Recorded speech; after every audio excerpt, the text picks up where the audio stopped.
দক্ষিণবঙ্গের অন্যতম সরকারি চিকিৎসা কেন্দ্র বাঁকুড়ার সম্মেলনী মেডিকেল কলেজ ও হাসপাতাল। বাঁকুড়ার গণ্ডি ছাড়িয়ে পুরুলিয়া, পশ্চিম মেদিনীপুর ও ঝাড়গ্রামের একটা অংশের মানুষ এখান থেকে চিকিৎসা পরিষেবা নিয়ে থাকেন। এই হাসপাতালে পর্যাপ্ত কর্মীর অভাব থাকার পরও প্রায় 100 জনেরও বেশি কর্মীকে নির্বাচন সংক্রান্ত কাজে যোগ দেওয়ার নির্দেশ দিয়েছে নির্বাচন কমিশন। এই অবস্থায় নির্বাচন কর্মীদের প্রশিক্ষণ, ভোট পর্ব চলাকালীন দিনগুলিতে স্বাস্থ্য পরিষেবা চরম সংকটের মুখে পড়তে চলেছে বলে মনে করা হচ্ছে। বাঁকুড়া সম্মেলনী মেডিকেল কলেজ ও হাসপাতালের সুপার ডক্টর অর্পণ মণ্ডল বলেন, এখনো পর্যন্ত এবারের বিধানসভা নির্বাচনে গ্রুপ ডি, কর্মবন্ধু, ল্যাব টেকনিশিয়ান এবং ফার্মাসিস্ট মিলিয়ে 100-এরও বেশি কর্মীকে নির্বাচন পরিচালনার কাজে যোগ দেওয়ার নির্দেশ এসেছে। ফলে হাসপাতালের পরিষেবা চালু রাখায় সমস্যা হয়ে পড়বে। এই বিষয়ে তারা যথেষ্ট চিন্তিত বলে তিনি জানান।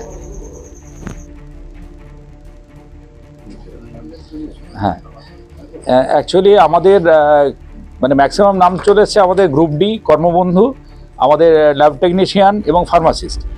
টোটাল 100 সামথিংয়ের মতো নাম এসছে। এখন এতজন লোক যদি একসঙ্গে চলে যায়, ট্রেনিং নিতেই যায়, যে দিনগুলো ট্রেনিং নিতে যাবে বা যেদিনে ভোট হবে বা ভোট করাতে যায়, পোল করাতে যাবে আর কি, সেদিনে আমার হাসপাতাল যে আমি কী করে চালাবো, আবার তো আমাদের একটা ভীষণ, আমি বা প্রিন্সিপাল স্যার আমরা এটা নিয়ে আলোচনা করেছি। স্যার রয়েছেন আমার কাছে, উনি আরও ভালো করে এটা ব্যাপারটা বলতে পারবেন আর কি। এসে যে আমরা ভীষণভাবে চিন্তিত হয়ে আছি যে আমাদের এটাও তো একটা এমার্জেন্সি সার্ভিস না, তো আমরা চালাবো কী করে। আমরা বুঝতে পারছি গভর্নমেন্ট যে কর্মচারী তার একটা অভাব রয়েছে, ওই জন্য ইলেকশন করতে গেলেও লোক লাগবে, কিন্তু আমাদের এই যে এমার্জেন্সি সেক্টর, এটাকে কিন্তু যদি ঠিকঠাক করে আমরা মেনটেন করতে না পারি, তাহলে ভোটের দিনগুলিতে যে সমস্ত প্রবলেমগুলো হবে সেগুলো কিন্তু, বিশেষ করে আমাদের ওটি রান করার ব্যাপারে আমরা কিন্তু ভীষণভাবে স্কেয়ার্ড যে আমরা ওটিগুলো রান করাবো কী করে। আমাদের অ্যাসিস্ট্যান্ট সুপাররা মিলে আমরা একটা সেকেন্ড প্ল্যান করার চেষ্টা করছিলাম, সেকেন্ড অর্ডার প্ল্যান একটা করার চেষ্টা করছিলাম, কিন্তু প্রবলেমটা হচ্ছে যে কি আমাদের হাতে এত লোক কম এমনিতেই, যেটা আমরা কিন্তু কিভাবে করতে পারবো সেটাও কিন্তু আমরা এখন অবধি ব্যাপারটা ঠিকমতোভাবে করে উঠতে পারিনি আর কি। তো আমরা দেখছি কি করা যায়। আমরা ঊর্ধ্বতন কর্তৃপক্ষ যারা আছেন, সিইও বলে তো, সিইওর সঙ্গে ডিএম সাহেবের সঙ্গে আমরা কথা বলবো। কথা বলে যদি ব্যাপারটাকে খানিকটা ইয়ে করা যায়, সেটা দেখে আমরা ব্যবস্থা নিচ্ছি আর কি।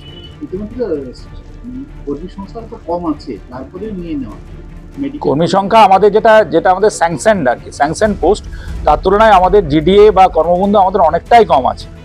হ্যাঁ, প্রায় 500-র মতো আমাদের মানে স্যাংশন পোস্ট আর কি, মেডিকেল কলেজ হওয়ার পর থেকে। তার মানে আমাদের 100-র মতো আমাদের আছে, প্রায় 1/5-এর মতো আছে আমাদের। কর্মবন্ধুর অবস্থা তো আরও খারাপ আর কি। আমাদের এক্সটার্নাল এজেন্সি দুটো জায়গায় দেখে, শুধু এই দিকটায় গাইনিটাই দেখে আমাদের এটা কর্মবন্ধুটা দেয় তারা, আর এইদিকে পিএমএসএসআই বিল্ডিংটাতে পুরোটাই দেখে। সেই জন্য আমাদের যা হোক করে ব্যাপারটা চলে যাচ্ছে আর কি। কিন্তু যদি এটা চলতে থাকে তাহলে কিন্তু আমাদের পক্ষেই এত বড়, আমাদের রোজ যে বাড়ছে, তো এই যে কিছুদিন মধ্যে আমরা আমাদের রেডিওথেরাপি ইউনিটটা চালু করবো, তাহলে সেখানে লোকের দরকার আছে। বা আমাদের যেটা রেডিও ডায়াগনোসিসের ব্যাপারটা, আমাদের ওটিগুলো রান করানো বিভিন্ন জায়গায় ছড়িয়ে ছিটিয়ে ওঠে। আপনারা সবাই জানেন যে বাঁকুড়া মেডিকেল কলেজ একটা বড় ক্যাম্পাসের মধ্যে বিভিন্ন জায়গায় জিনিসগুলো রয়েছে, তো সেগুলো রান করা কিন্তু আমাদের পক্ষে খুব একটা প্রবলেম হয়ে যাচ্ছে ম্যান পাওয়ারের প্রবলেমের জন্য। অসুবিধা হবে হসপিটাল চালানোর ক্ষেত্রে। আমাদের এখন যা মনে হচ্ছে তাতে হচ্ছে নির্বাচন কমিশন ভাবছে তাদের ভোটটা পার করে দেওয়া, আর আমরা ভাবছি আমার হসপিটাল কি করে চলবে। কারণ আজকে এবং কালকে যে ট্রেনিং আছে, ফার্স্ট ট্রেনিং, সেটা আজকে হচ্ছে আমাদের ওয়ার্ড মাস্টারদের ডিউটি দেওয়া আছে, কি করে চলবে।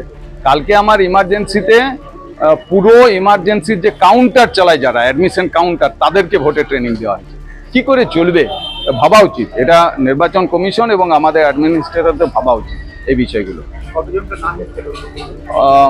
প্রায় 100+। এখনো সেকেন্ড লট আসার কথা শুনছি, সেকেন্ড লট আসবে। এবং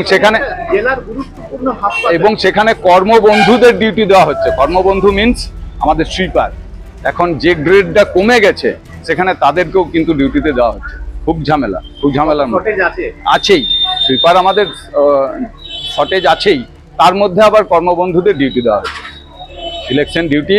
আজকে ট্রেনিংটা তো সাময়িক পেরিয়ে যাবে, কিন্তু ভোটের দুদিন কি হবে, আমরা তো সেইটার জন্য এখন থেকে চিন্তিত, সেই তখন কি করে চলবে সেই দুদিন। আমার নাম মনোজ ব্যানার্জি। বাঁকুড়া থেকে মানিক কর্মকারের রিপোর্ট, রূপসী বাংলা মিডিয়া।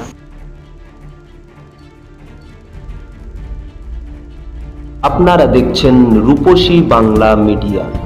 এখন একটা ছোট্ট বিরতি, ফিরে আসছি বিরতির পর। পুরুলিয়ায় পাত্রপাত্রী যোগাযোগের একমাত্র বিশ্বস্ত প্রতিষ্ঠান বিবাহ পরিচয়।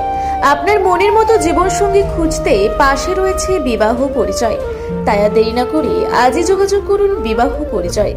Municipality commercial complex, second floor, Chaibasa road, opposite PWD office, Purulia.